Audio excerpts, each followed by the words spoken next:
So, magkaroon tayo ng ordinansa na magkakaroon po tayo ng support. Di ba may mga support to tanod, support to BHW? So, animal control officers po. Opo. Para po yung mga duty doon, na-outsource tayo, may matulungan tayong iba. So, pwede kayo magbigay ng tao na magbigyan natin ng trabaho. At least honorarium man lang yun. Meanwhile... Sino ba? Okay po. CP, ito po yung nakaraan nating napag-usapan. So, CP sa nakarang Katitikano, ika-15 na pangkaraniwang sesyon ng Sangguniang Barangay, ginanap noong Agosto 3 sa ganap na ika-8 ng umaga sa Bulwagang Pulungan.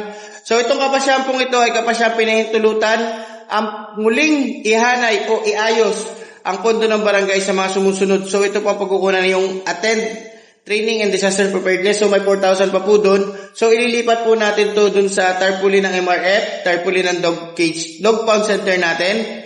Then, at least makabigay man lang tayo dun sa nakagat ng kaso kahit 500, sir. Ay, Kap.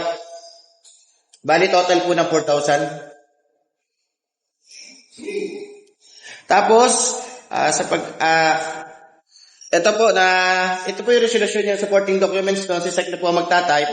Then, regarding naman po, doon sa sinasabi ni Sek kanina, na magbawat komitiba, bawat purok, ay magsabi na agad sa kanya. Baka maiwan pa po sa ating annual budget.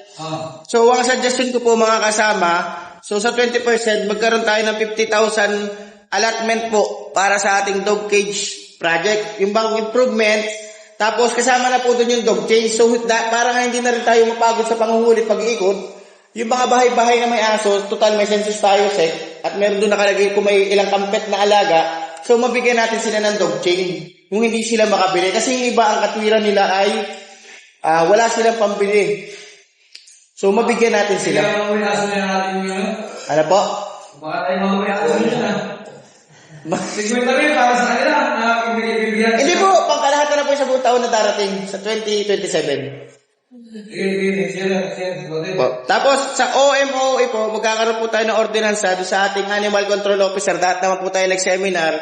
So magkaroon tayo ng ordinansa na magkakaroon po tayo ng support. Di ba may mga support to tanod, support to BHW, support to combat to age. So magkaroon po tayo ng 5,000 man lang at least a year. Support to... So animal control officers po. Opo. Para po yung mga duty doon na tanod natin o kukuha tayo ng mag-outsource tayo, may matulungan tayong iba.